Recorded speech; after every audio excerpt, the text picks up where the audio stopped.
Cher frère Mehdi, salam alaikum. Alaikum salam.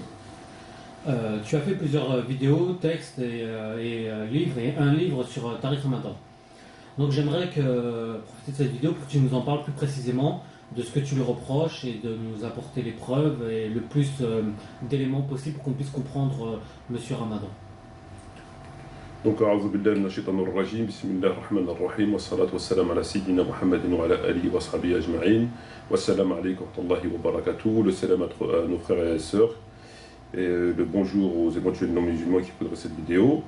Ben écoute, très cher frère, j'ai fait des articles, j'ai fait des livres concernant Tariq Ramadan et j'ai fait mon travail de musulman, puisqu'il s'avère qu'on a affaire à quelqu'un qui n'hésite pas à mentir, qui n'hésite pas à dire des contre-vérités évidentes et à travers sa démarche, il égare énormément de musulmans et il fait ça depuis 20 ans. Donc il est normal qu'en tant que musulman, j'attire l'attention de mes frères et sœurs qui ne sont pas forcément, qui n'ont pas les connaissances requises pour les mettre en garde contre ces mensonges. Il semblerait quand même qu'avec toutes ces vidéos, tu t'acharnes un peu quand même sur lui. Ben non, moi en ce qui me concerne, j'ai pas de compte à régler avec lui personnellement.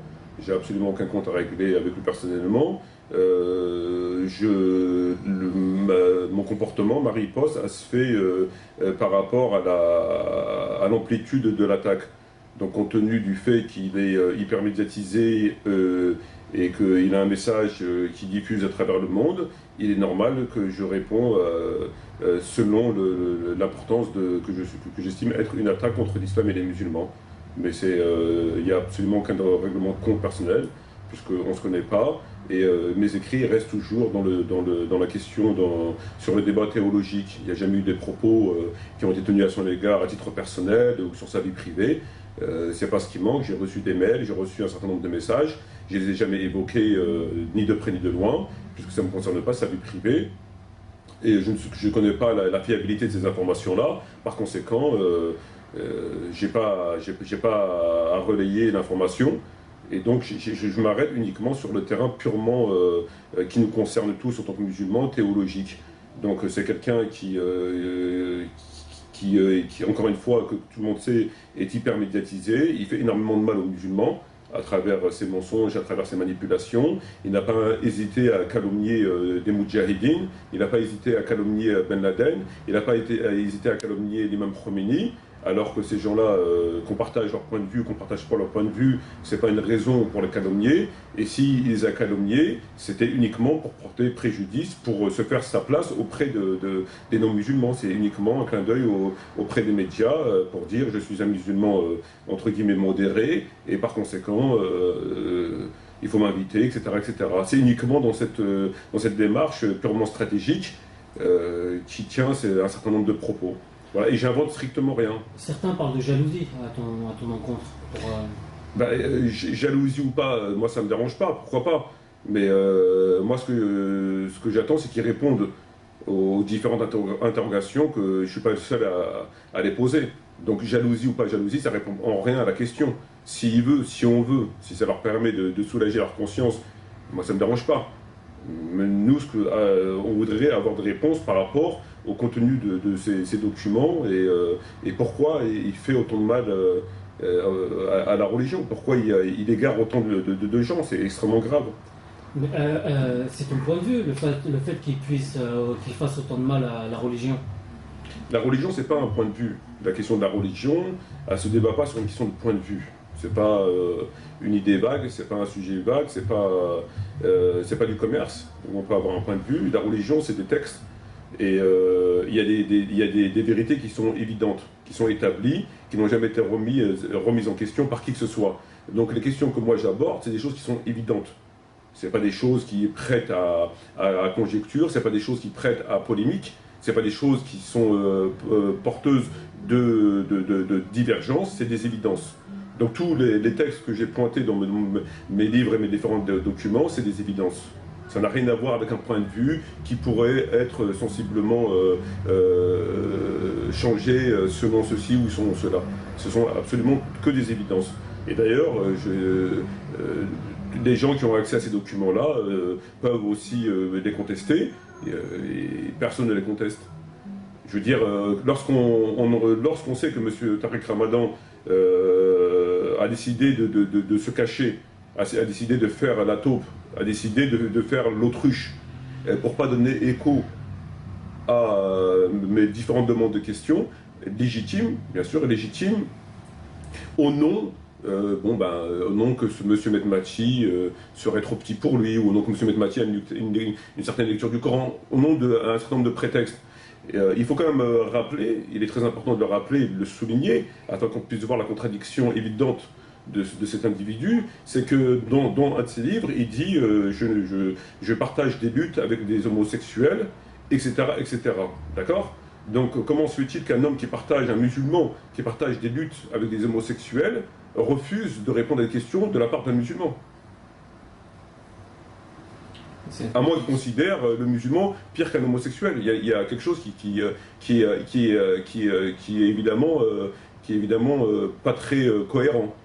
Donc il le dit lui-même, sans compter bien sûr ses jolis discours de personnes tout à fait ouvertes d'esprit, tout à fait prêts à débattre avec qui tu veux. Il demande simplement des preuves, il l'a dit à maintes reprises, notamment à Caroline Forest, même moi, il faut me citer le passage du livre, avec etc., pour que je puisse vous répondre, citer, etc.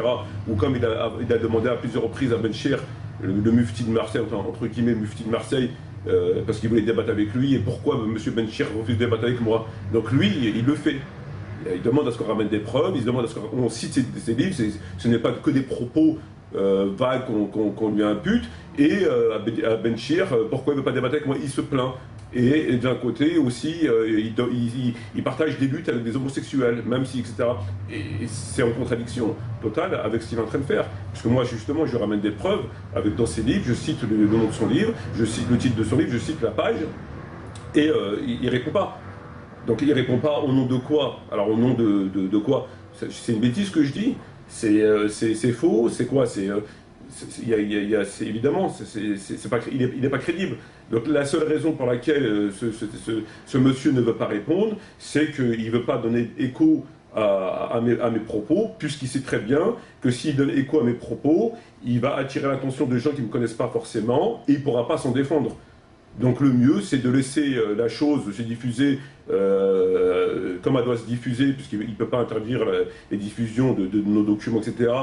Chose qu'il aurait bien voulu faire, puisqu'on sait très bien que des gens ont appelé Google pour nous censurer, qu'ils ont appelé le journal Le Monde pour nous censurer, enfin bref, un certain nombre de choses pas très musulmans, pas très régulières. Et il se dit, la meilleure des stratégies, c'est de ne pas bouger. La meilleure des stratégies, c'est de ne pas bouger. C'est pour ça qu'il ne veut pas donner écho, c'est uniquement, purement stratégique. C'est pour donner une métaphore que je t'avais donnée, c'est l'exemple de la personne qui est dans la savane et qui est blessée, allongée au sol, et qu'un lion viendrait renifler, peut-être que le lion n'a pas faim, peut-être qu'il ne mange pas un cadavre, je ne sais pas, et puis qu'il renifle. Et quand il renifle, de temps en temps, il lui met un coup de croc ou il lui met un coup de griffe. La personne qui est blessée, son intérêt c'est de faire quoi? La meilleure façon pour que le lion ne lui arrache pas la tête et le dévore, c'est quoi? C'est de faire le mort. Parce que s'il fait le mort, il se peut que le lion n'a pas très faim, donc il va s'en aller. Ou une autre raison, c'est possible. Et donc la meilleure façon, c'est de faire le mort. Parce qu'il sait que l'individu, s'il bouge, il sait que le lion va lui arracher la tête. Donc même si les crocs lui font mal, même si les coups de griffe lui font mal, il vaut mieux subir les crocs du lion et les coups de griffe plutôt que de bouger et de se faire arracher la tête par le lion. Et c'est exactement la stratégie qu'ils emploient, que ce soit lui, que ce soit les médias français qui boycottent. Parce qu'il y a les médias français n'invitent que... Ils ne cherchent pas à avoir un nom de son de cloche. Pourquoi que les musulmans n'adhèrent pas, ont une certaine vision de la France, ont une certaine vision des juifs, etc., etc. Ils ne cherchent pas à savoir, c'est toujours les mêmes personnes qu'on invite, etc. Donc, ou certaines maisons d'édition, on sait tous très bien que beaucoup de maisons d'édition, entre guillemets, islamiques, qui ne sont que des gens qui veulent gagner quelques euros sur le dos de l'islam, nous boycottent. Donc je peux citer des exemples comme ça pendant 1 heure. Et donc ce boycott-là, il a pour but d'étouffer le message. C'est une stratégie qui est vieille de milliers d'années. Quand tu parles de médias, le fait qu'ils qu'ils ne cherchent pas d'autres interlocuteurs. Ils n'ont peut-être pas trouvé, tout simplement. Je ne pense pas, parce que moi, je pense pas, bien sûr. Parce que je sais que les médias nous connaissent. Lorsqu'il s'agissait de me salir par rapport à des choses qui ont été inventées, ils étaient là. J'ai eu droit à l'ouverture du journal de TF1 par Prof d'Arvor. J'ai eu droit à 2 pages dans le Parisien, j'ai eu droit à des articles dans Le Monde. Là, ils étaient là. Les médias, ils étaient là pour relayer la calomnie qui venait Ils étaient là, il n'y a pas de problème. Donc pour salir, etc., là, ils sont là. Mais pour dire, vous nous dites ça, on voudrait mieux comprendre ce qui se passe, et donc il faut demander à d'autres personnes. Là, ils ne sont plus là. Parce que ils ne sont pas là pour faire la promotion. C'est un complot contre l'islam et les musulmans. Donc ils savent très bien, à la limite, à l'heure d'aujourd'hui, lorsqu'il y a un problème en Palestine ou qu'il y a un problème en France sur les niqab ou sur un autre sujet, à la limite, il n'y a plus besoin d'inviter ni Tariq Ramadan, ni Delil Baker, ni Chebel, puisqu'on sait ce qu'ils vont dire. Donc à la limite, on laisse le fauteuil vide et puis on sait ce qu'il va dire. On connaît. Et eux, ce qu'ils font, leur position par rapport à ça, c'est ni plus ni moins qu'une position qui n'a rien à voir avec l'islam. C'est-à-dire que c'est des positions sociales. On trouve plus de contradictions, de contradicteurs vis-à-vis de l'injustice chez les non-musulmans qui touchent les musulmans. On trouve plus des contradicteurs qui ne sont pas musulmans, et qui peuvent être même carrément socialistes ou du FN, etc., que chez les musulmans, que chez ces gens-là. On trouve plus de contradicteurs. Ils sont beaucoup plus offensifs que ces gens-là, qui ne font que baisser leurs pantalons. Donc c'est même pas une question de musulmans. Les propos qu'ils tiennent, c'est des propos qui n'ont rien à voir et qui ne sont pas du tout... son combat qu'il mène pour la Palestine, c'est un combat peace and love. Donc comme s'il allait venir à libérer la Palestine avec des fleurs et des roses. Tous les prophètes qui sont venus sur terre ont usé de violence pour le message. Le prophète Mohammed, qui est un exemple pour tous les musulmans, a guerroyé, a fait des batailles, et d'autres prophètes. Et donc, eux, leur discours sur cette question-là, c'est toujours peace and love. C'est-à-dire que c'est un discours qui, sur la forme, est effectivement plaisant, mais il n'y a plus rien derrière. C'est-à-dire qu'il n'aboutira jamais. La meilleure preuve, encore une fois, qu'on a par rapport à ça, ça fait 20 ans qu'il est là, ça fait 100 ans qu'ils sont en France. Quel est le résultat? Quel est le résultat de leur soi-disant implication, de leur soi-disant qualité, de leur soi-disant science? Quel est le résultat? Est-ce que les musulmans sont moins opprimés alors qu'aujourd'hui? Est-ce que les musulmans sont plus... Il n'y a absolument aucun résultat, bien au contraire. Le monde non musulman a évolué, il n'y a aucun résultat. Et ça, c'est la meilleure des preuves. Je veux dire, quand tu veux gérer une société et que tu veux la faire avancer, que tu désignes un PDG ou tu désignes un directeur de ceci ou de cela, si ça avance pas, tu vas le renvoyer. Parce qu'il est là pour faire avancer la société. Donc si la société continue à couler, il faut changer. Et donc là, on voit bien ce qui se passe. On voit bien ce qui se passe. On voit bien qu'ils n'ont jamais fait un pas en avant. Absolument aucun pas en avant, mais ils continuent à affirmer qu'ils sont sur le droit chemin et que ces gens-là sont des gens qui apportent un plus à l'islam. Mais quel plus à l'islam? Moi je m'interroge, quel plus à l'islam a été apporté? Cet individu, il a apporté quelle science? Qu'est-ce qu'il a apporté à part un discours tout à fait... qui n'a aucune contenance islamique, absolument aucune. Rien. Et qui ne peut que plaire dans la forme. Mais dans le fond, il n'y a rien. Aujourd'hui, il va parler de la Palestine. À côté de ça, il est engageant en rien par rapport à la Palestine. Tout le monde pleure sur les massacres d'innocents dans le monde. Et il n'y a pas besoin d'être musulman pour pleurer sur les massacres des musulmans. Il y a plein de gens, on a bien vu les manifestations qu'il y a eu, l'essentiel des manifestations qu'il y a eu en faveur de l'oppression vis-à-vis des Palestiniens et des choses qui ont touché les musulmans et des bombardements en Afghanistan, venaient de non-musulmans. On l'a vu en Europe, en Allemagne, on l'a vu en Angleterre. C'était des non-musulmans, des filles sans hijab, des hommes sans barbe qui manifestaient. On a très rarement vu des gens comme ça manifester, très rarement. Donc c'est de la récupération, on est pour la Palestine, mais il n'y a aucun engagement dans le combat pour la Palestine. À longueur d'année, on passe son temps à faire du tourisme, à tenir des propos dans la forme extrême. Il faut quand même rappeler, et que c'est très important, c'est que Dieu dans le Coran, dans la sourate des hypocrites, nous dit leurs apparences te plaît, lorsqu'ils partent, tu écoutes leurs propos, ils semblent soucieux de tout ce qui se passe, mais prends-y garde, c'est eux l'ennemi. Donc malheureusement, les gens s'attachent à ça. Ce monsieur sait mieux parler que Mustapha de la cité, etc. Après, il peut dire n'importe quoi. Sarkozy a été élu par son éloquence, mais le résultat, il est là. Sarkozy est devenu président par son éloquence, et tout le monde le sait. Et le résultat, il est là. Le message, il était complètement vide. Et malheureusement, c'est ce qui se passe aussi chez les musulmans qui au lieu de se raccrocher au Coran et de voir l'orientation qu'on doit avoir, ah ben, écoutent des énergumènes comme ça, qui tiennent des propos complètement hérétiques, qui n'ont jamais fait preuve de quoi que ce soit, qui n'ont jamais aidé des musulmans, et voilà où on en est. Salam alaikum, cher frère. Ouais, comme ça. Donc j'ai une question à te poser. C'est déjà, est-ce que tu aurais des éléments précis à nous apporter sur les dits de Tariq Ramadan afin qu'on puisse clairement voir sa position? Est-ce que tu aurais des dits? Si j'avais pas de dits extrêmement précis, je ne me permettrais pas de parler. Il ne s'agit pas de dire je l'ai entendu dire ça, et puis donc on peut déformer, on peut faire dire ce qu'on veut. C'est vraiment des dits, il est mis en accusation de façon tout à fait conforme et avec des preuves nettement établies, où il n'y a absolument aucun doute. Sinon je ne serais pas en train de discuter ça. Donc moi ce que je reproche à Tariq Ramadan, c'est qu'on l'accuse d'avoir un double langage. Or, moi dans ce que j'ai lu, parce que je ne l'ai pas écouté, il n'a pas un double langage, il a un langage ambigu, volontairement ambigu. C'est-à-dire qu'il tient des propos qui peuvent être perçus par les musulmans comme en leur faveur, et des propos, ces mêmes propos-là, qui peuvent être perçus par des journalistes et de nos musulmans en leur faveur. C'est des propos ambigus.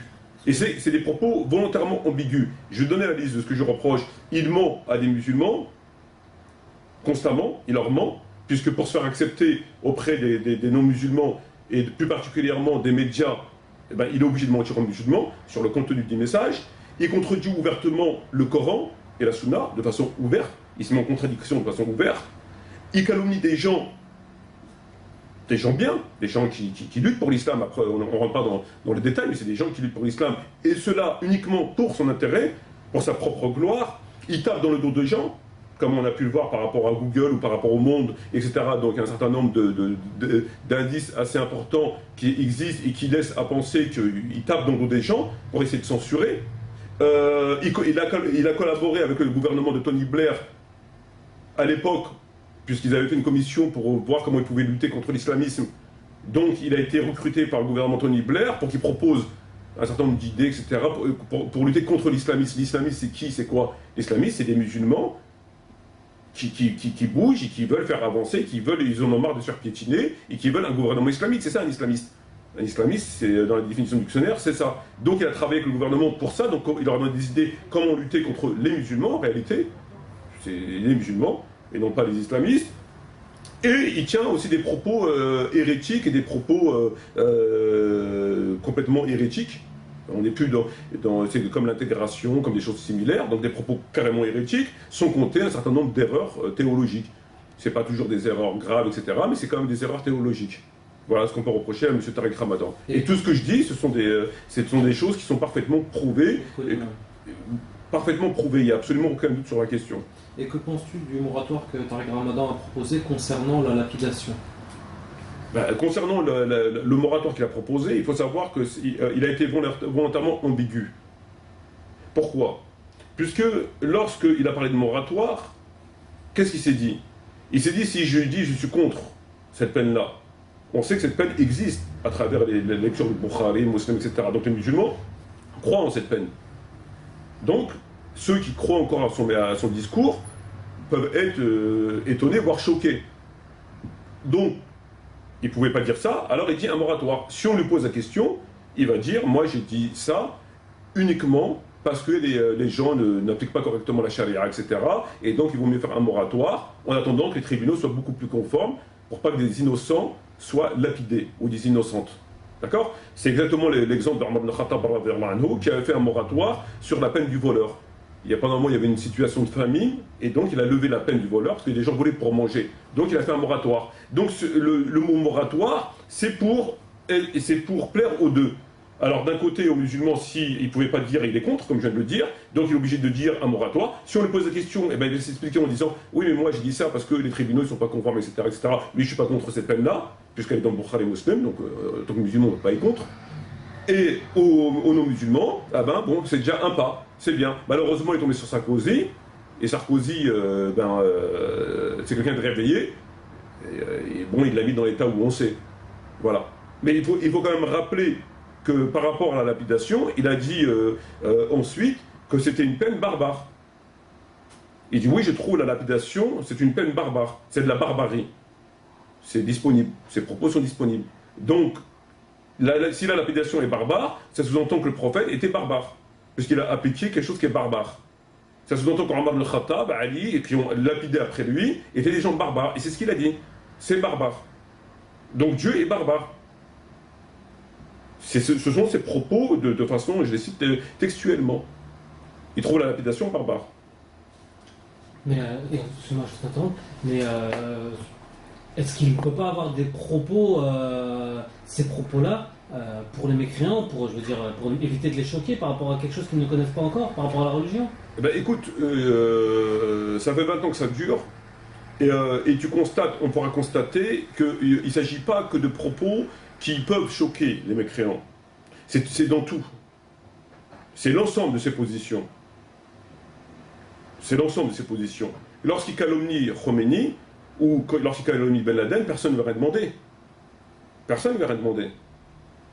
Donc c'est l'ensemble de ces positions qui démontrent que ça n'a rien à voir avec une stratégie, comme certains ont émis cette hypothèse, parce que bon, on se fait l'avocat du diable.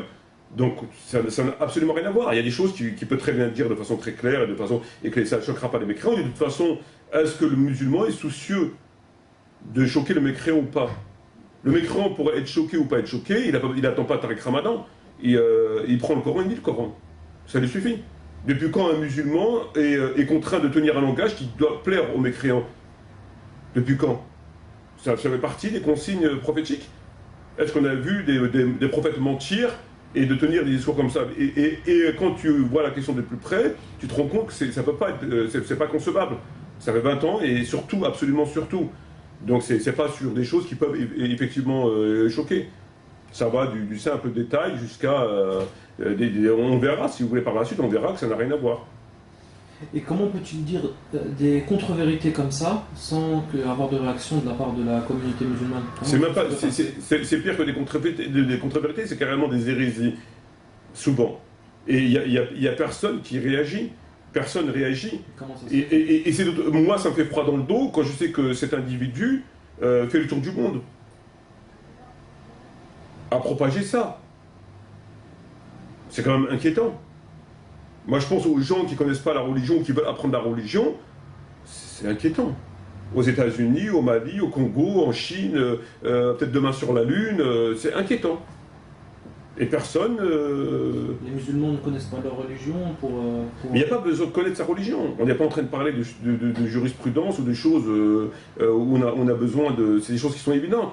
La position par rapport à la lapidation ou par rapport à l'homosexualité et bien d'autres exemples, je ne pense pas qu'on a besoin de connaître sa religion pour connaître ces choses-là, je veux dire.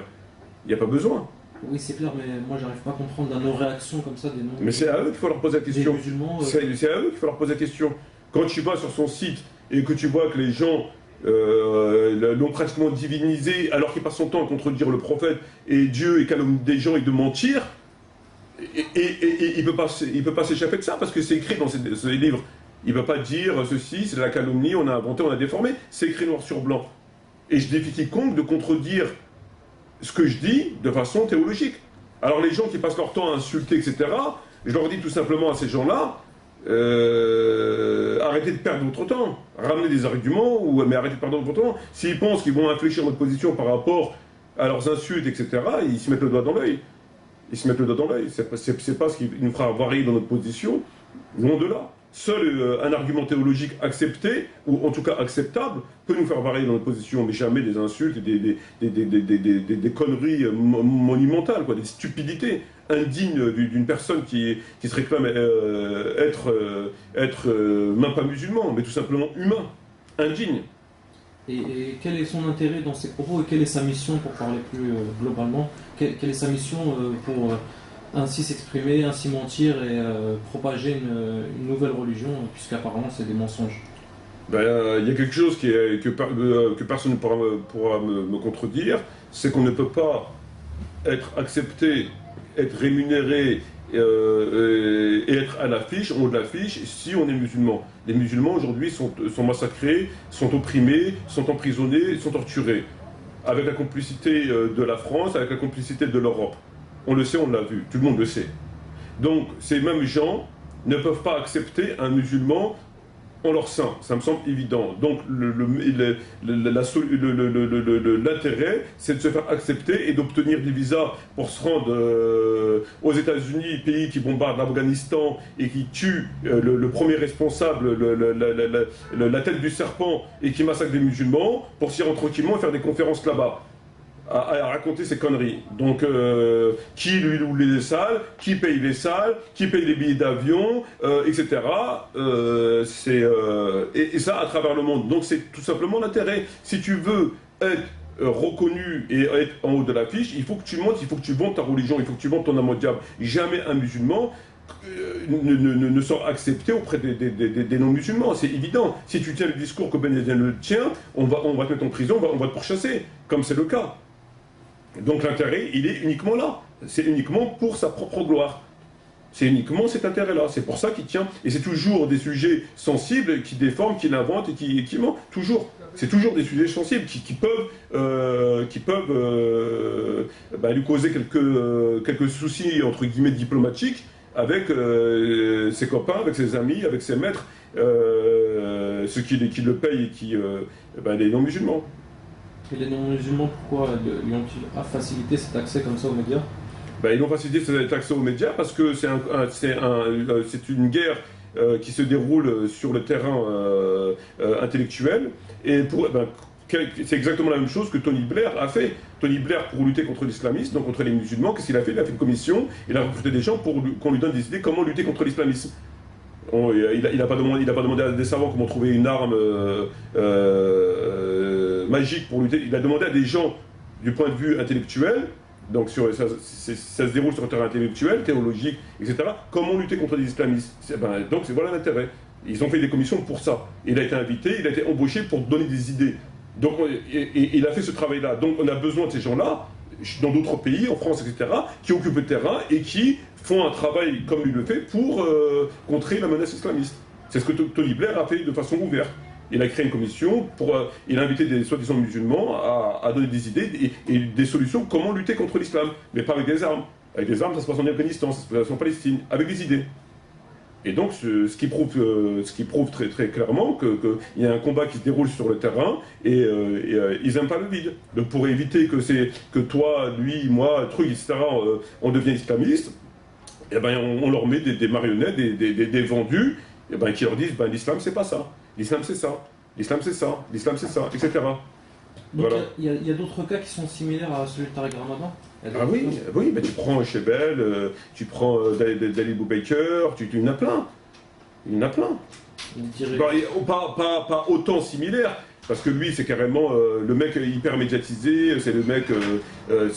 Voilà. Mais ils sont tous ceux que tu vas passer à la télé, là.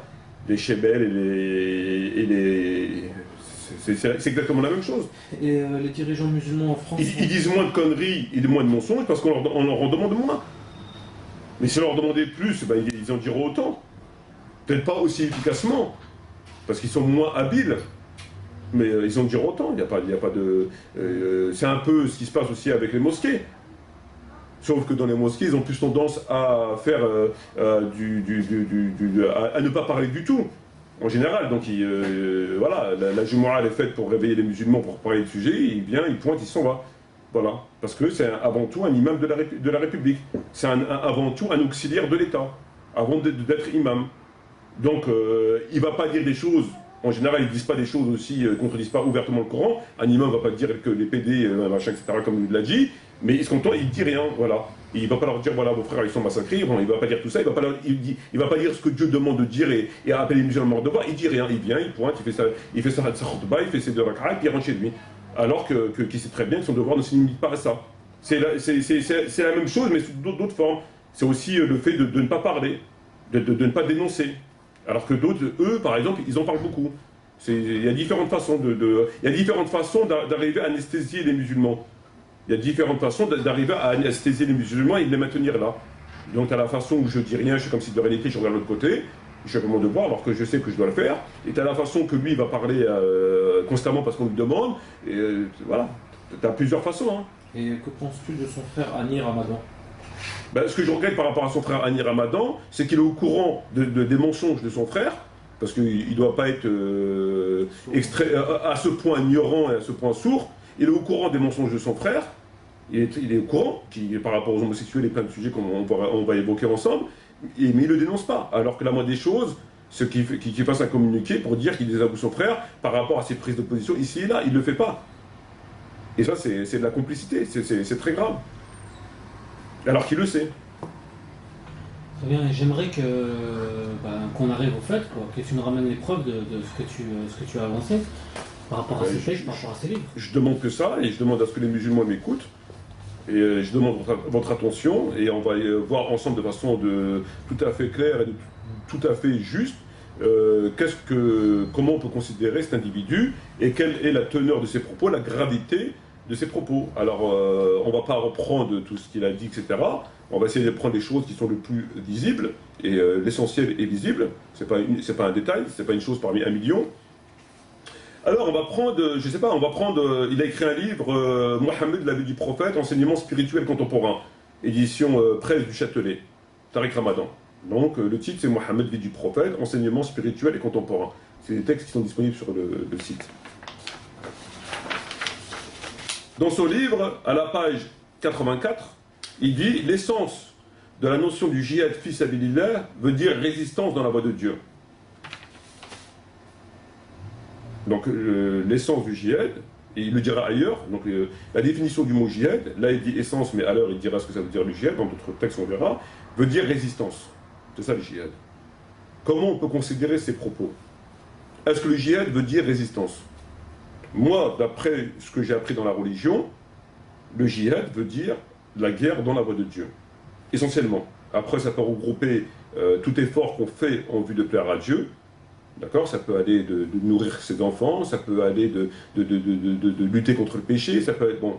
Voilà. Mais lorsqu'on dit dans le Coran et le terme jihad fi sabilillah, ça veut dire la guerre dans la voie de Dieu, et sûrement pas résistance. Ça veut aussi dire résistance, non? Ça veut dire résistance, comme ça veut dire aussi nourrir ses enfants.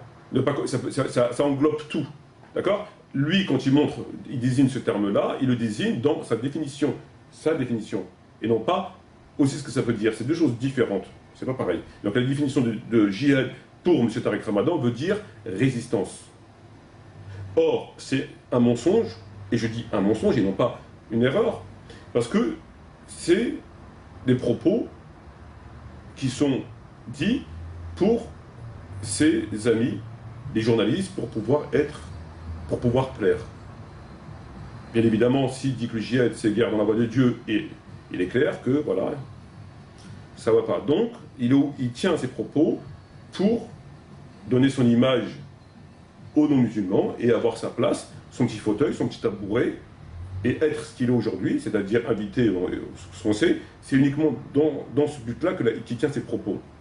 Que veut dire jihad dans le Coran et dans la Sunna? Jihad veut dire guerre dans la voie de Dieu, guerre pour l'islam, guerre pour faire appliquer l'islam, etc., etc. Exemple, on prend un texte dans le hadith que personne ne conteste. Aïcha, l'épouse du prophète, radiyallahu anha, elle a dit au prophète, on voit que le jihad dans la voie de Dieu est la meilleure des œuvres. Peut-on faire le jihad? Le prophète, il dit non. Le meilleur du jihad est un pèlerinage. Le meilleur du jihad pour une femme est un pèlerinage pieusement accompli. Donc, lorsque Aïcha parle au prophète, elle lui dit, on voit que le jihad est la meilleure des œuvres, peut-on le faire? Le prophète, il a compris résistance. Il lui dit non, pas pour les femmes. Pour les femmes, c'est ça. Est-ce qu'il a compris résistance? Est-ce qu'il aurait dit non, tu ne peux pas faire la résistance? Ça, c'est un exemple parmi tant d'autres. C'est un exemple parmi des versets du Coranique que je ne peux pas citer, des centaines de hadiths, et il n'y a pas de doute possible que le jihad veut dire ça, pas de doute. Après, ça englobe le reste. Il le sait. Il le sait. Cependant, il ment aux musulmans, à toi, à lui, aux gens qui ne connaissent pas la religion, pour se faire son petit fauteuil. Voilà. Je prends un autre exemple. Page 119 de ce livre. Il dit, c'était cette même attitude qui avait permis l'émigration des musulmans vers l'Abyssinie, auprès d'un roi chrétien, auquel le prophète accordait sa confiance. Même si ce roi n'était pas musulman, cette attitude sera une constante dans la vie du prophète, qui établira ses relations au nom du respect des principes de la confiance, et non exclusivement sur la base de l'apparence de la même religion, etc. Donc, ce qu'il est en train de te dire, c'est que le prophète, il a eu un comportement avec un non-musulman, donc en l'occurrence le roi en Abyssinie à l'époque, quand les premiers musulmans avaient fait l'hégire, donc il a eu des relations positives avec lui. Et il te dit que ce comportement du prophète deviendra une constante, tout le temps. Voilà ce qu'il te dit. Quand tu analyses le texte, qu'est-ce que tu découvres derrière ce mensonge? Tu découvres que le texte est vrai, pas de problème. Mais la constante, il l'a inventée. Le texte est vrai, la constante, il l'a inventée. Puisqu'on sait que c'est un fait qui s'est déroulé durant les premières années de la révélation, et qu'ensuite, il y a eu des versets qui demandent aux musulmans de combattre Ahl al-Kitab, notamment la sourate 29, verset 9, sourate 9, verset 29, où il leur dit combattez les gens du livre jusqu'à qu'ils paient la jizya, etc.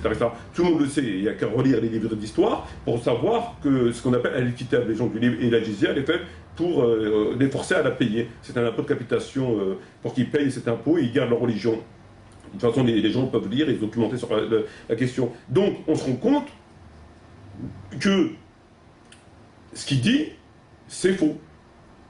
Il y a eu bien eu l'Abyssinie, mais la constante du prophète, comme il présente le prophète avec les non-musulmans, c'est faux, puisqu'il y a eu des révélations où les musulmans ensuite ont combattu pour propager l'islam, les idolâtres, les gens du livre, les chrétiens, etc. Et donc, il y a eu du sang qui a été versé, etc. Donc, quand tu lis son propos, lui, il veut t'emmener au fait d'avoir des relations tout à fait fraternelles avec les non-musulmans, parce que c'est pareil que les musulmans, avec les gens du livre, au nom de ce fait historique. Mais ce fait historique a été abrogé par 23 années de révélation. Donc il prend ce fait, il contourne 23 années de révélation, il contourne 23 années de hadith, qui démontrent clairement que c'était abrogé, que voilà ce qui s'est passé, et il veut l'imposer aux musulmans en leur disant, voilà, le prophète s'est comporté comme ça, vous devez aussi vous comporter comme ça. C'est comme moi si aujourd'hui je te disais, je prenais les hadiths, et je te disais que les compagnons faisaient que 2 prières par jour, ou une prière, parce qu'à l'époque on ne faisait pas 5 prières, d'accord? Ou 2 rak'a, parce qu'on ne faisait pas 4. Et donc je te ramène la preuve, et je dis voilà, et tu dois faire pareil. Mais on sait que ça a été abrogé, on sait qu'ensuite il y a eu la révélation, qu'il y a eu des prières, ou l'alcool. Donc je vais prendre l'alcool, Dieu n'interdit pas au début, je dis voilà, c'est exactement la même chose qu'il fait. Ce fait historique a existé, certes, mais la constante n'a jamais existé. La constante a été modifiée par des versets que tout le monde pourra lire, ou des faits historiques que tout le monde a accès. Notamment, lorsque le prophète a dit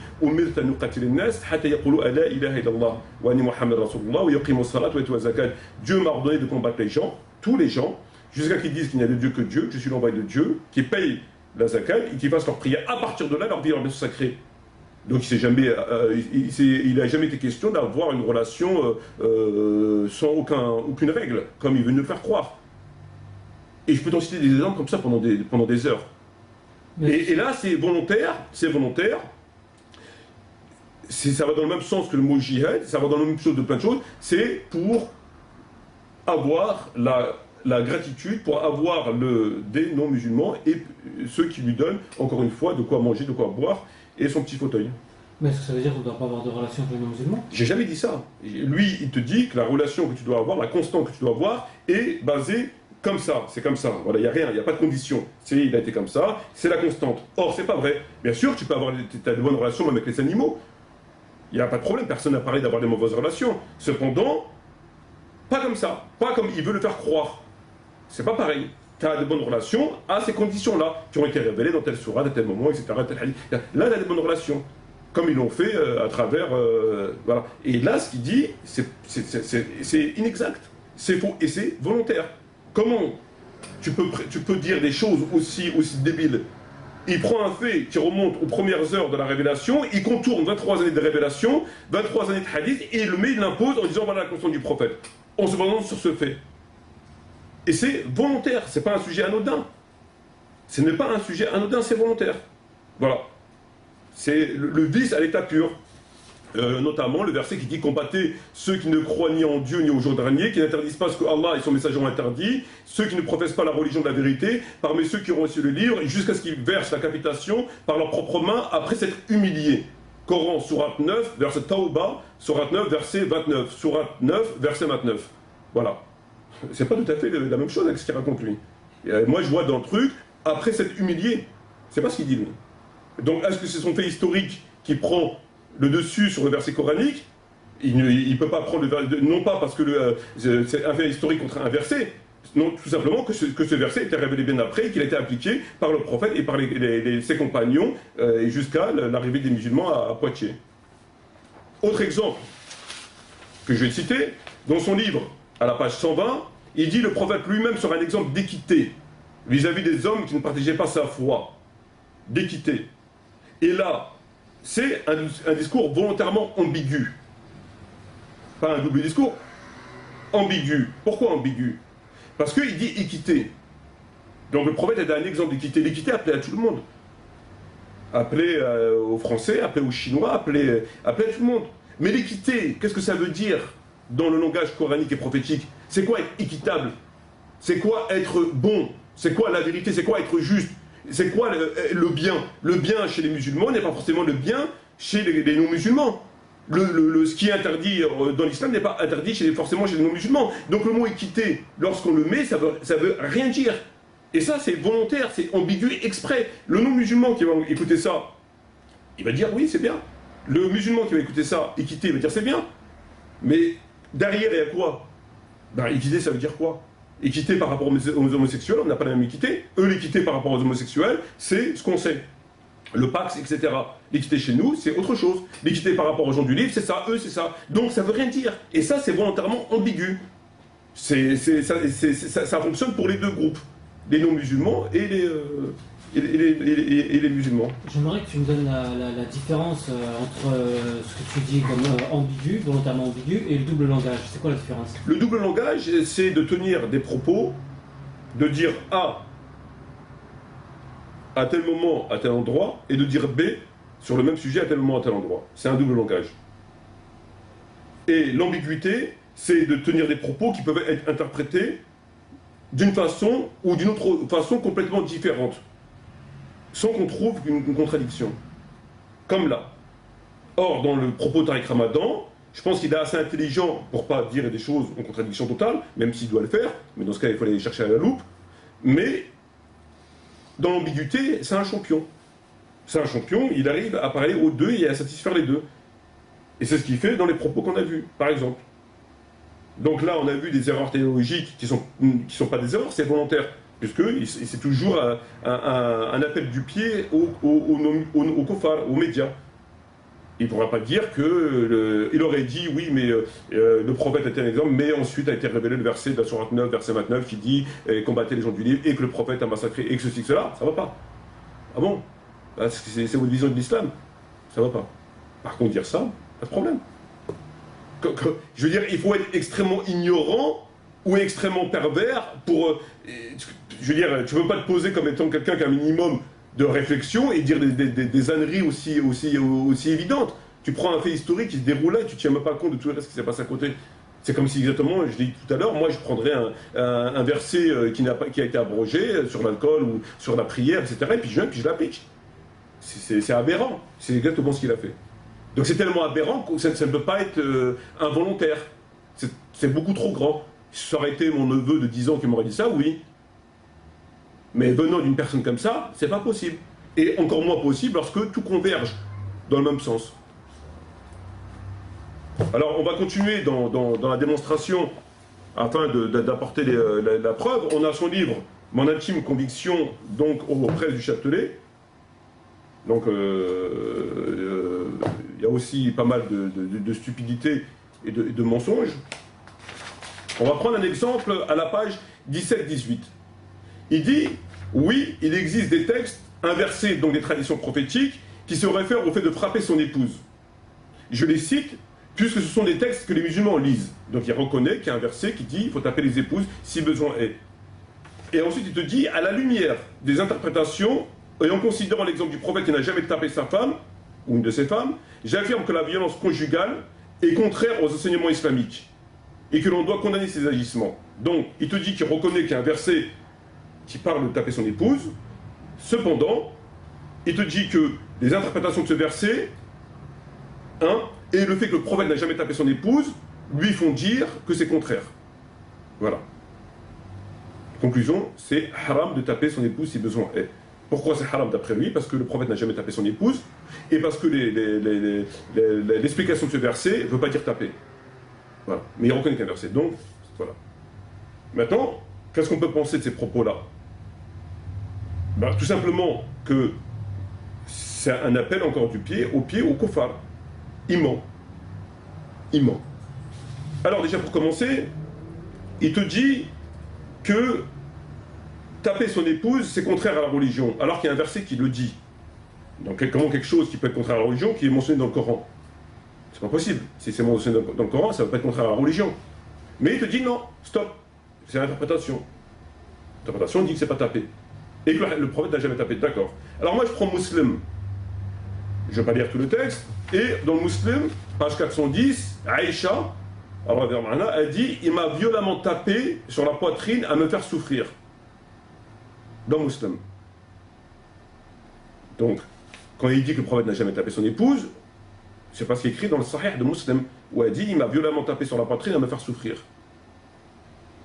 Donc, ou bien c'est pas ce qui est écrit dans le Muslim, mais il se permet de parler, ou bien ils sont contre-fiches, l'essentiel, c'est de faire un clin d'œil à ses potes. Et déjà, c'est faux. Alors ce hadith, on va dire, il peut être faux, mais lui, il n'a pas dit, il existe des hadiths qui ne sont pas vrais. Il a dit que ça n'existe pas. Le prophète n'a jamais tapé son épouse. Il n'a pas dit ce hadith, il y a des hadiths qui disent, mais voilà. Il a dit, le prophète n'a jamais. Or, c'est de Muslim, premier point. Et ensuite, il repose son argument en te disant que l'explication du verset, donc il le reconnaît, il ne va pas nier qu'il y a un verset, d'après les commentateurs, il ne veut pas dire taper. C'est pas vrai. Tous les commentateurs disent la même chose. Je te donne l'exemple en prenant le commentaire de Tabari, d'Ibn Kathir, par rapport à ça. Qu'est-ce qu'ils disent? Ibn Abbas a dit il a des herbes dans sa couche. Si elle vient à lui, tant mieux. Sinon, Dieu te permet de la frapper, mais sans redoubler le coup. Ibn Abbas. Il a dit taper. Tu prends. Les commentateurs précisent que tous les coups que le mari est en droit de donner dans ce cas à sa femme ne doivent pas être violents. Et dans Tabari, tu trouves Allah t'a permis de frapper ton épouse de coups non violents. Tous les commentateurs du Coran sur ce verset-là sont d'accord, c'est des coups. Après, bon, il ne faut pas que ce soit violent, etc. Donc, quand il dit ce qu'il a dit, c'est faux. C'est pas vrai. Alors, il te dit il n'a jamais tapé son épouse, alors que c'est faux. C'est dans Muslim. 2, il te dit que ce verset veut dire autre chose, alors qu'ils disent tous la même chose. Sauf lui. Il ne connaît pas mieux qu'Ibn Abbas, il ne connaît pas mieux qu'Ibn Kathir, etc. Sauf lui. Et ça, encore une fois, c'est pas des propos. Le problème, il est là. C'est que ce n'est pas des propos anodins. Ce n'est pas des propos qu'il dit comme ça, par erreur. C'est volontaire. C'est pour se forger son image de musulman, entre guillemets, modéré. Voilà ce que je dis, voilà. Alors, invitez-moi. Voilà. Parce que s'il disait la vérité, ben, eux, ils n'accepteraient pas. S'il dit oui, on peut taper son épouse, ça y est, ça va faire scandale. Oui, M. Tariq Ramadan, on peut taper, voilà. Et donc ça remettra en question sa petite gloire. Mais sa position, n'est-ce pas, pour éviter l'incitation à la violence conjugale? Je ne vois pas le rapport avec l'incitation. On est dans un cas théologique, il ne s'agit pas d'inciter. Si tu pars de ce principe que c'est pour éviter la violence conjugale, dans ce cas-là, il faut censurer le Coran, il faut censurer les hadiths, il faut censurer tout l'islam. Les musulmans ne vont pas attendre la vie de Tariq Ramadan pour savoir ce que ça veut dire ou pas dire. C'est des textes, on est dans le débat théologique, il donne une explication, son explication est mensongère et absurde. Et encore une fois, je le dis, comme je l'ai dit précédemment, comme j'ai toujours dit, c'est un message qui s'adresse pour son autorité. C'est un message qui, encore une fois, ça va dans le même sens, c'est pas une erreur. Donc, voilà. On va donner un autre exemple. Alors, il te dit, sur le plan théorique, autant de pratiques, on ne peut dénombrer un certain nombre de principes établis qui sont autant d'acquis pour aujourd'hui et pour l'avenir. Il s'est agi d'abord de remettre en cause la traditionnelle et ancienne catégorisation binaire du monde qui séparait la maison de l'islam, Dar al-Islam, Dar al-Harb.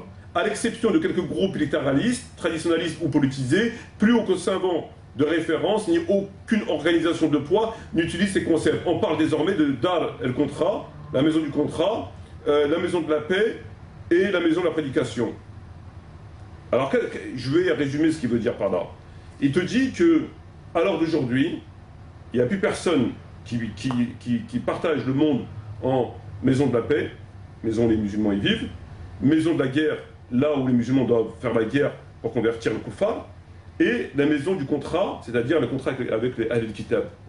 Plus personne ne parle de ça. Les seules personnes qui parlent de ça, c'est des gens qui sont politisés, des égarés ou des gens qui ont une lecture erronée de l'islam. Aujourd'hui, on parle de maison de la prédication, maison de la paix, etc. Donc, voilà ce qu'il nous dit. Alors, je ne sais pas s'il a eu une révélation pour venir changer la loi de Dieu. Puisque ça, ce concept, c'est une métaphore que les savants ont fait conformément à ce qui est écrit dans le Coran. Puisqu'on sait que le Coran, où tu es musulman, tu es dans la maison de la paix, où tu es Ahl-Kitab, tu es dans la maison du contrat, tu es pas la jizya, où tu es kuffar, et dans ce cas-là, tu es dans la maison de la guerre. C'est dans la loi, c'est le Coran. Et la Sunna. Ça a toujours été comme ça. Il vient nous dire, lui, que ça c'est plus valable. C'est plus valable. Et que c'est que des groupes égarés, politisés, donc de mauvaises intentions, etc., qui parlent encore de ça. Mais sinon, les gens bien, comme lui, disent que c'est plus valable et c'est autrement. Qui il est, au nom de quelle révélation, au nom de quelle autorité se permet de changer la loi.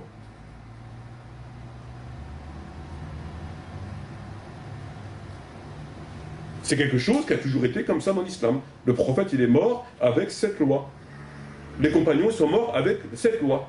Qui il est, pour nous dire dorénavant, c'est que des groupes égarés qui disent ça. Donc les groupes égarés, c'est le prophète, c'est les savants, c'est les gens bien. Et que les gens bien comme lui, ils disent que maintenant on a changé. C'est comme ça. Qui il est? Au nom de quelle autorité, de quelle prophétie, il se permet de dire ça? N'y a-t-il pas un travail quand même de contextualisation à faire sur l'islam, sur la religion? Il y a toujours un travail de contextualisation à faire, c'est normal. Mais concernant ce point-là, ça n'a rien à voir avec le contexte, c'est une loi. Elle n'est pas soumise au contexte. La loi qui fait que la maison de la paix des musulmans, la maison de la guerre, c'est une loi qui n'est pas soumise au temps ou à l'espace. C'est une loi. C'est comme la loi, je ne sais pas moi, sur l'alcool, c'est comme la loi sur la viande de porc, c'est valable en tout temps, en tout lieu, jusqu'à la fin du monde. Ce point-là n'est pas valable, n'est pas soumis au contexte. Absolument pas. Aucun rapport avec le contexte. Donc qui il est pour venir changer ça? C'est quand même, c'est de l'hérésie. Il est en train de vouloir faire annuler les lois de Dieu, du prophète et des compagnons, qui ont toujours fait comme ça. La preuve, le Poitiers. Tu prends les livres d'histoire, tu verras que ça a toujours été comme ça. Donc qui il est? Moi c'est ça que je m'interroge, qui il est pour venir dire des choses comme ça. Et ça, encore une fois, tu repars avec ses amis, des kuffars, pour avoir une place médiatique. Puisque s'il disait le contraire, que cette loi est toujours valable, eh ben ça va pas. Donc voilà. On va prendre un autre exemple. Ça, c'est un exemple d'ambiguïté volontaire.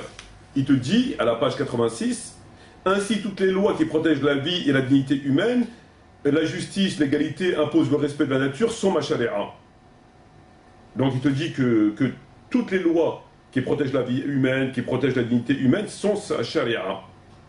C'est beau, c'est joli, mais c'est volontairement ambigu. Alors, le musulman qui va entendre ça, va dire, oui, moi aussi, c'est vrai. La loi qui protège la dignité, on est tous pour. Le non-musulman qui va entendre ça, il va dire oui. Mais le problème, c'est que c'est un titre. Comment Dieu protège la vie humaine? Dieu condamne à des peines capitales, l'homosexualité et un certain nombre de choses. Or, les kuffars, pas eux. Eux, au contraire, pour eux, c'est même pas un péché. Donc, quand tu enlèves cette belle façade, tu vois que c'est carrément opposé. Et il le sait. Comme on n'a pas la même conception de la justice, de la dignité humaine, etc., c'est pas la même chose. Il le sait. Mais sur la façade, c'est super beau. Et ça plaît aux deux. Mais ça veut strictement rien dire. Parce que si tu leur dis, ben nous, pour nous, la conception de la justice, etc., c'est ça, ils vont dire, maintenant, ça c'est barbare. Ah non, on n'est plus d'accord là. On n'est plus d'accord. Et il le sait, ça veut rien dire. Ça veut strictement rien dire. Mais n'est-ce pas louable de rechercher comment dire, les terrains d'entente, les points communs entre nos Mais civilisations? là c'est ni un terrain d'entente, ni un point commun. Il est en train de faire de la manipulation pour faire croire qu'en fin de compte, on est main dans la main, qu'en fin de compte, alors que c'est faux.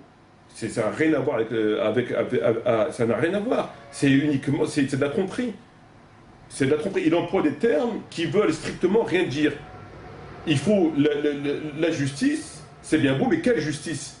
Nous, ce qu'on condamne, qui est un crime, un péché chez nous, pour eux, c'est bien.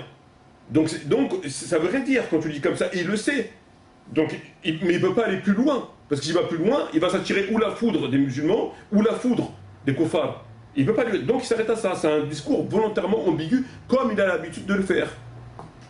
C'est pas comme ça, c'est pas anodin. Alors là, on arrive avec quelque chose qui est formidable. Page 146.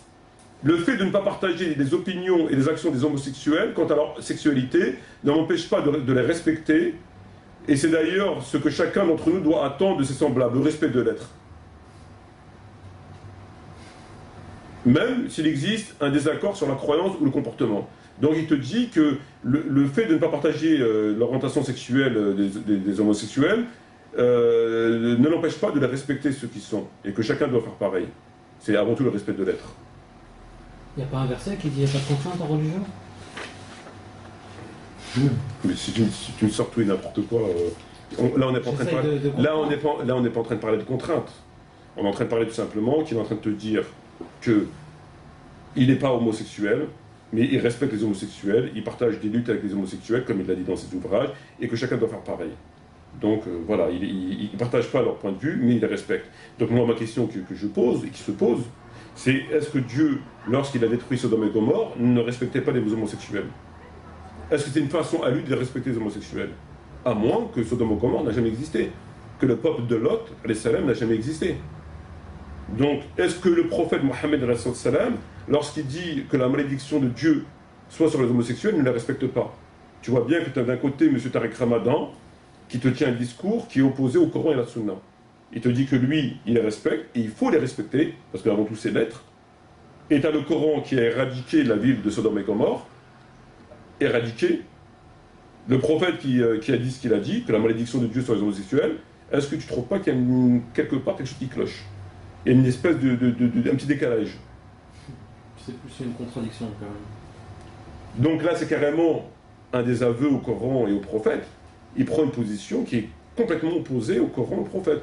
Alors lui, au nom de son intelligence, au nom de sa science sublime, ou plutôt subliminale, il te dit oui, on peut ne pas être homo, on a le droit, mais il faut les respecter, et il faut partager des luttes, etc. Et Dieu, dans le Coran, lui, il a éradiqué. Il a éradiqué Sodome et Gomorrhe. Le prophète, il dit carrément telle chose. Et ils sont punis par la peine capitale. Comment on peut appeler ça? Il révise en fait tout ce que peut gêner les non-musulmans, tout ce qui peut gêner les non-musulmans, il le révise afin de mettre les musulmans modérés et main dans la main avec les non-musulmans. Absolument, mais c'est la stratégie que je constate. Mais c'est quand même des propos extrêmement graves. C'est quand même des propos d'une gravité. Jamais aucun musulman a tenu des propos si. C'est carrément grave ce qu'il dit. C'est une contradiction totale au Coran et à la Sunna. Et il invite les musulmans à adopter son point de vue. Et on appelle ça un intellectuel. On appelle ça une référence. Il va plus loin. Dans ce même livre, à la page 146, il dit « Si j'ai des réserves sur un mariage homosexuel ou sur l'adoption d'enfants par les homosexuels, je n'hésite pas à lutter contre les discours et les mesures homophobes. » Donc il lutte contre le Coran. Parce que le Coran, comme un discours hyper homophobe. Il lutte contre le prophète qui dit la malédiction de Dieu soit sur les homosexuels. Il dit, mais il n'hésite pas à lutter contre les discours et les mesures homophobes. Il lutte contre l'islam. Et il dit qu'il a des réserves. C'est simplement des réserves qu'il a sur le mariage homosexuel. Il est d'accord sur le principe, mais il y a des choses qu'il faut revoir. Il a juste des petites réserves. Des petites réserves. Et il lutte contre ceux qui tiennent un discours homophobe. Donc contre Dieu. C'est pire, il lutte plus contre Dieu, parce qu'il a carrément, c'est pas un discours, il a éradiqué. Il a carrément éradiqué, donc c'est même plus un discours. Et le prophète, il lutte contre le prophète. Le prophète, il dit que la malédiction de Dieu, ce serait l'homosexuel, et lui, il dit, je lutte contre les discours homophobes. Et c'est qui il faut suivre qui, prophète ou Tariq Ramadan? Il compte sur son éloquence pour faire passer de nouvelles lois, apparemment. Ben moi, je pense qu'il compte surtout sur la stupidité des gens. Je pense que c'est surtout ça. Parce que éloquence ou pas éloquence, quand tu dis des contre-vérités aussi épouvantables, l'éloquence, elle a des limites. En disant le respect de l'être, ça fait bien. Oui, mais ça fait bien, d'accord, mais dire qu'il a des réserves sur le mariage homosexuel, des réserves, il est d'accord, mais il a juste des petites réserves, ça fait pas très bien. Dire qu'il lutte contre les discours homophobes, c'est dire qu'il lutte contre le Coran, où Dieu a éradiqué Sodome et Gomorrhe. C'est dire qu'il lutte contre le prophète, qu'il lutte contre les compagnons. En fait, il lutte contre l'islam.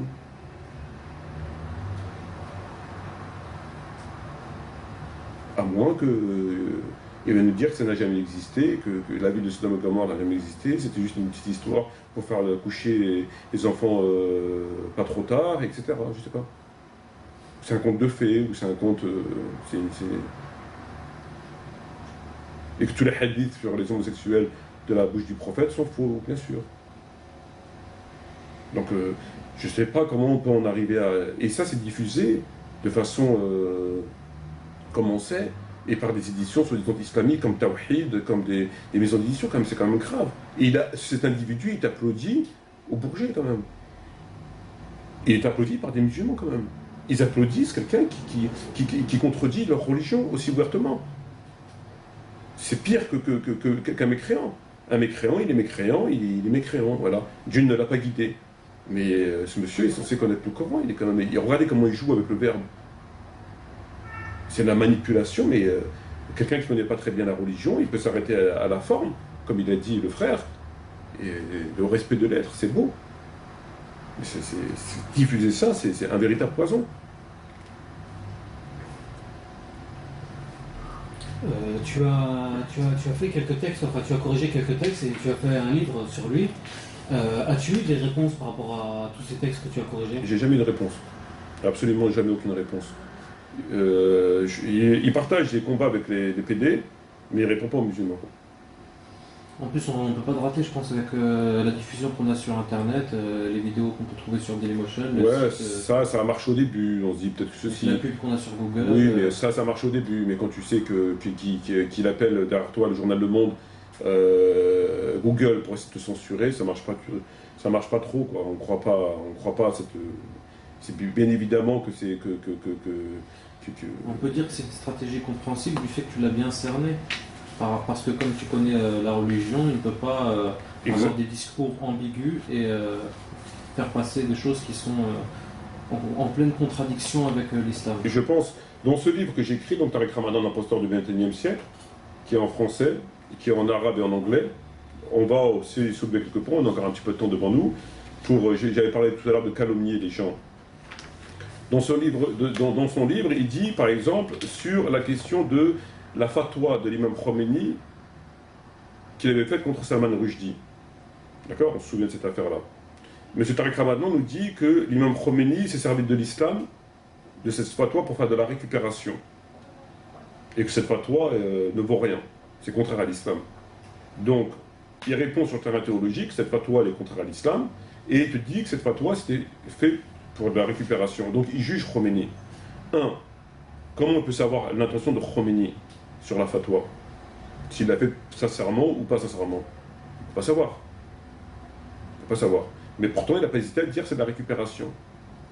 Directement. C'est ce monsieur-là, après, qui parle de justice, et qui parle d'équité, qui parle du prophète, qui parle de ceci, qui parle de cela. Directement, il l'a sali. Et après, on vient sur le terrain théologique. Il dit que cette fatwa n'est pas conforme. Donc, Salman Rushdie a insulté le prophète et ses épouses, On sait que dans Tabari, entre autres, mais dans d'autres livres, le prophète avait exécuté plusieurs personnes, au moins 2 ou 3, qu'il avait insultées.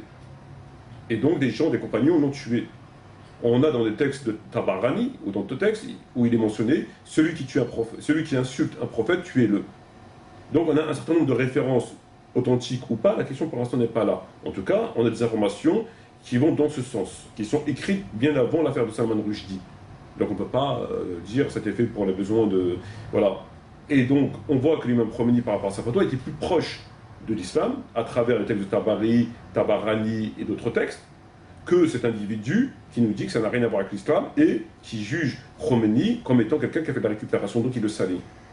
Alors que cette fatwa est plus conforme à l'islam que les propos de cet individu.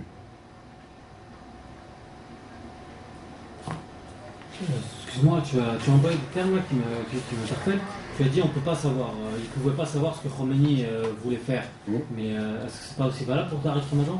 C'est-à-dire le fait qu'il dise ce qu'il dit, toi t'es pas dans son cœur, tu peux pas savoir exactement sur ce qu'on vient de dire. Si tu estimes que tout ce qui a été dit là, à travers les homosexuels, à travers tout ce qui a été dit, c'est peut-être dû à son ignorance ou à une certaine lecture du Coran, moi on ne peut plus être d'accord. C'est pas justifiable de mentir sur Dieu. Il n'y a aucun savant, il n'y a aucun musulman qui a tenu... ça n'existe pas dans l'islam. Contredire comme ça le Coran comme il l'a fait et dire ça n'existe pas. Donc l'hypothèse d'une erreur ou quelque chose comme ça, elle est écartée de façon totale. C'est évident, je pense que personne ne peut remettre en question ça. Et puis après, tu as beaucoup d'indices, la convergence de ses propos, son alliance avec le Koufar pour aller tuer des musulmans, on peut en citer plein. Donc non, ça n'a rien à voir. Ça n'a absolument rien à voir. Okay.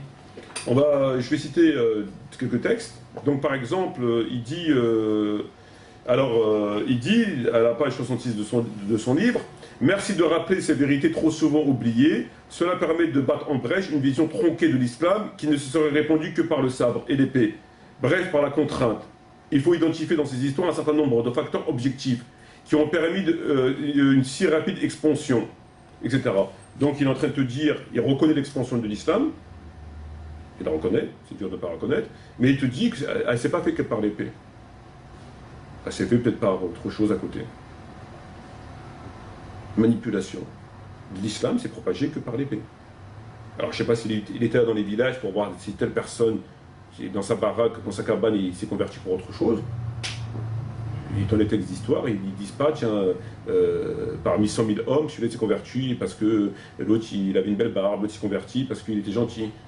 Personne ne peut savoir ça. Donc, il élude l'importance de l'expansion de l'islam, qui s'est faite commencer, pour essayer de faire croire qu'en réalité, il faut l'atténuer, il faut la pondérer par le fait qu'il y a eu autre chose. Or, il n'y a rien eu. Et s'il y avait eu, personne ne le saurait. On sait que l'islam s'est propagé comme ça. C'est de la manipulation. Cependant, l'islam était un progrès. Il y a eu beaucoup de progrès sociaux pour les gens.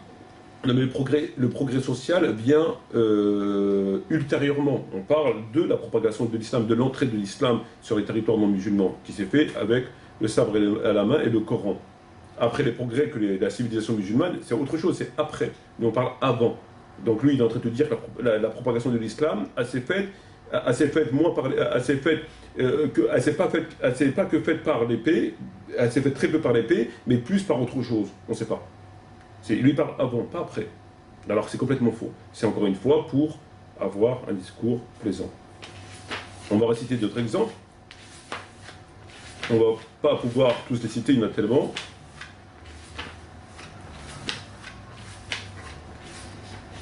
Alors, il te dit par exemple, à la page 92, en islam, dès lors qu'une femme ou un homme a prononcé avec conscience la shahada, l'attestation de foi, donc etc., sa qualité de musulman et de musulmane est reconnue. Et aucun être humain ne peut se donner le droit ni le pouvoir de vérifier sa sincérité. Donc il est en train de te dire qu'à partir du moment où une personne fait la shahada, il est musulman. Alors, dans ce cas-là, il faut nous expliquer pourquoi que le prophète a dit, Bukhari Muslim, je suis chargé de combattre les gens, jusqu'à ce qu'ils fassent la shahada, qu'ils fassent la prière, qu'ils donnent la zakat. À partir de là, leur vie et leurs biens sont sacrés.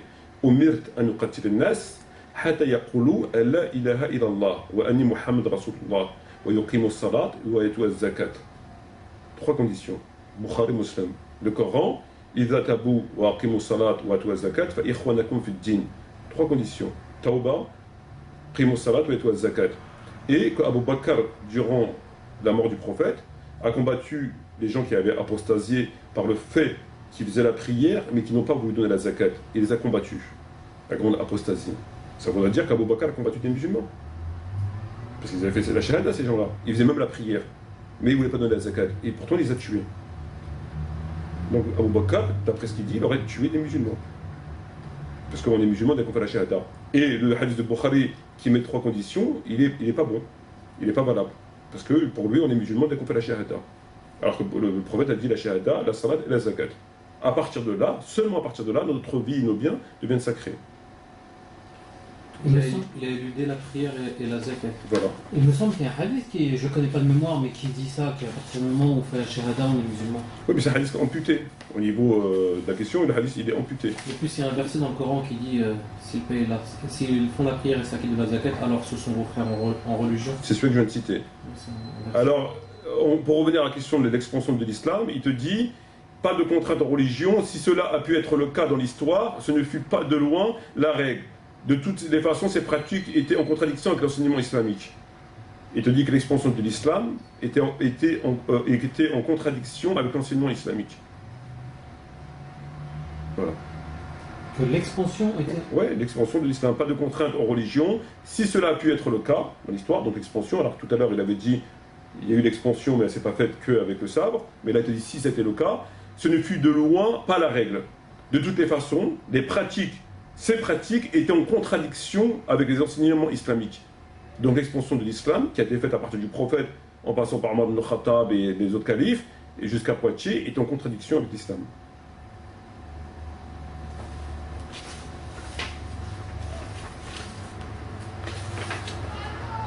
On peut en citer d'autres.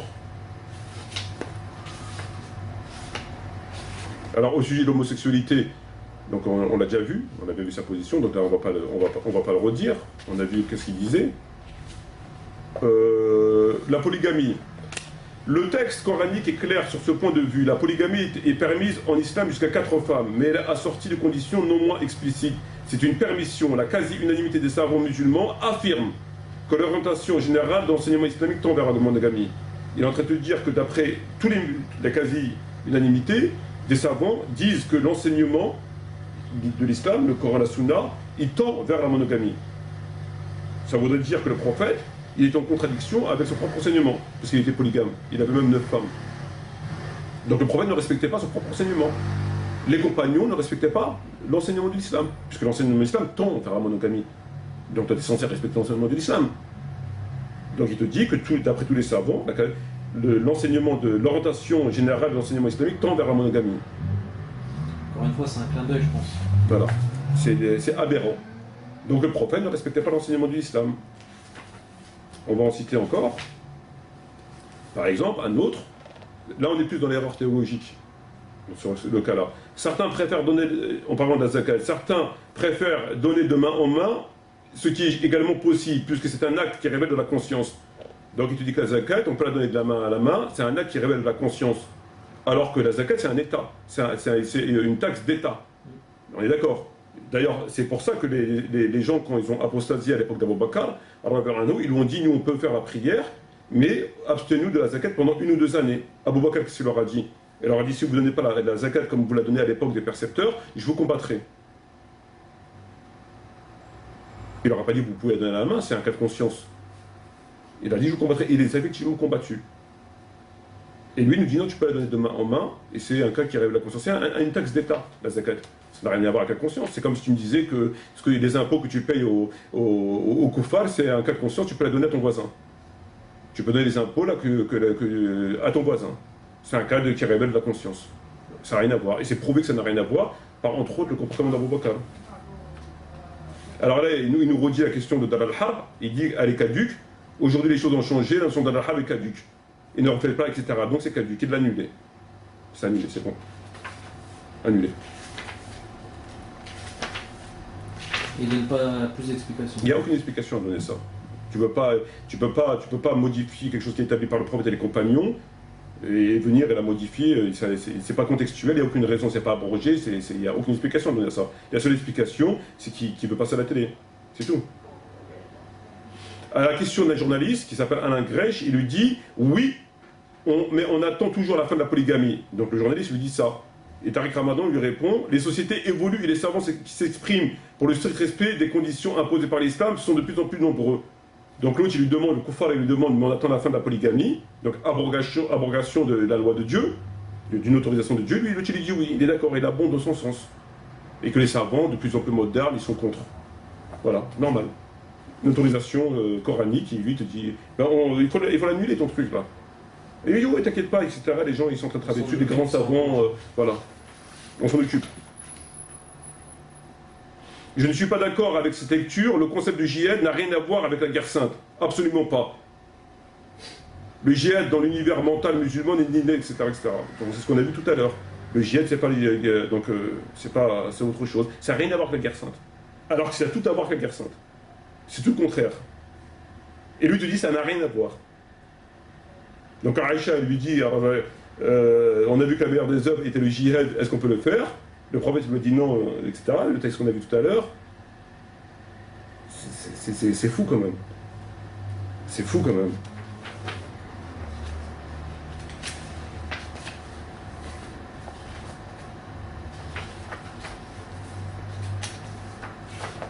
Voilà ce qui propage.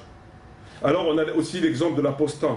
Il te dit que, bon, c'est dans son livre, hein, est-on libre de changer de religion, questions délicates, selon les savants, etc. Donc je ne vais pas relire le texte, mais les gens peuvent le lire. Il te dit qu'en fait compte que l'histoire de l'apostasie, la vraie raison de la peine de mort contre l'apostat, c'est qu'il y avait des gens qui étaient musulmans et qui se faisaient musulmans pour espionner les musulmans. Et donc le prophète, parce que c'était un nouvel État, fragile, il a mis cette peine. Donc c'est une peine contextuelle, etc.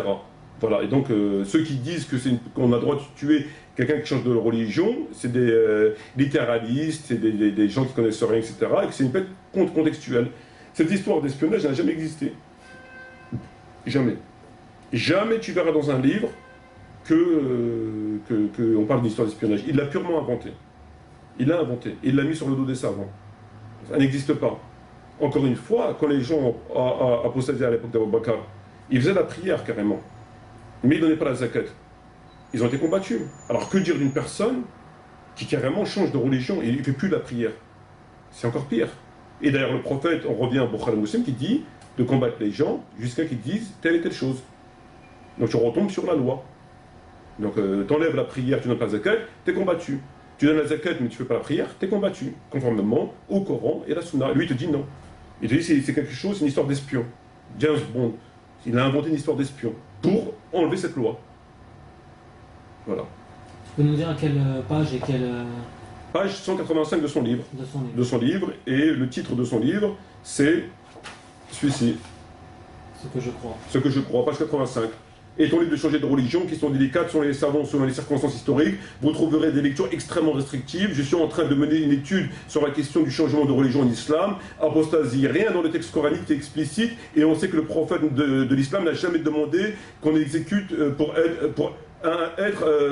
le seul fait qu'il ait changé de religion. Deux thèses s'expriment chez les savants musulmans. L'une très majoritaire est une lecture littérale des traditions prophétiques, donc qui affirme celui qui change de religion, tuez-le. Non autre que le degré d'authenticité de cette tradition, blablabla, blablabla, blablabla. Voilà. Que du bluff.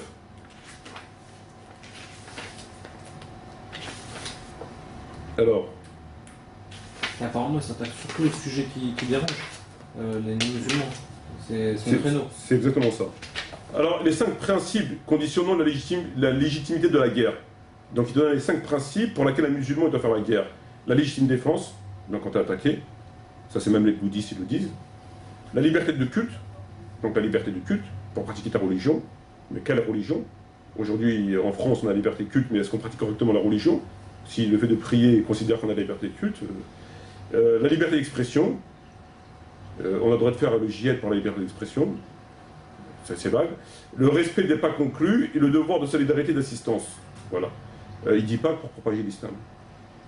Il n'y a pas. Il n'y a pas de guerre pour propager l'islam. Donc tout ce qui s'est passé jusqu'à Poitiers du Père Prophète, tout ça c'était n'importe quoi. Il l'a enlevé, il l'a sauté. Et pour se défendre, c'est se défendre individuellement ou défendre la communauté là? Je sais pas après. Tu l'as dit pour se défendre. Je sais pas après. Pour moi, je rentre pas. Si j'arrive pas à cerner la question sur des. Après, je préfère pas rentrer dans. Donc lutter pour le seul pouvoir par la volonté de puissance, lutter pour conquérir une terre ou un sol qui ne nous appartient pas, pour mettre la main sur les ressources minières ou tout simplement pour le prestige et catégoriquement interdit de l'islam. Donc tu n'as pas le droit de lutter pour la propagation de l'islam. Tu n'as pas le droit. C'est contraire à l'islam. Pour ça, il l'a dit tout à l'heure. Et là, c'est quand il calomnie Ben Laden. Il dit que les preuves définitives manquent, cela est un fait, mais qu'il existe des musulmans, dont Ben Laden lui-même, qui l'a dit et écrit, qui pensent que l'on peut répondre à la violence et tuer les non-musulmans et les négateurs, les kuffars, quelles que soient les conditions, quelles qu'ils soient, sans autre considération que cela, parce qu'ils sont kuffars, cela est un fait non moins avéré. Il faut dire et répéter que ces propos ne respectent pas les principes de l'islam, qui trahissent son enseignement général. Donc Ben Laden, il a dit qu'il fallait propager l'islam conformément au hadith qu'on a vu, conformément au verset, etc. Lui, il vient, il te dit que le propos de Ben Laden trahit l'islam, que c'est pas vrai. Par contre, sur les homosexuels, c'est vrai. C'est la même personne qui va contredire des gens comme Ben Laden, etc., qui tiennent ces mêmes propos-là. Voilà. Donc je pourrais citer encore d'autres exemples, mais bon...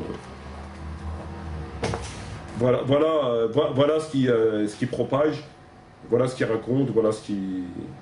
Voilà. En effet, c'est au moins troublant, au minimum.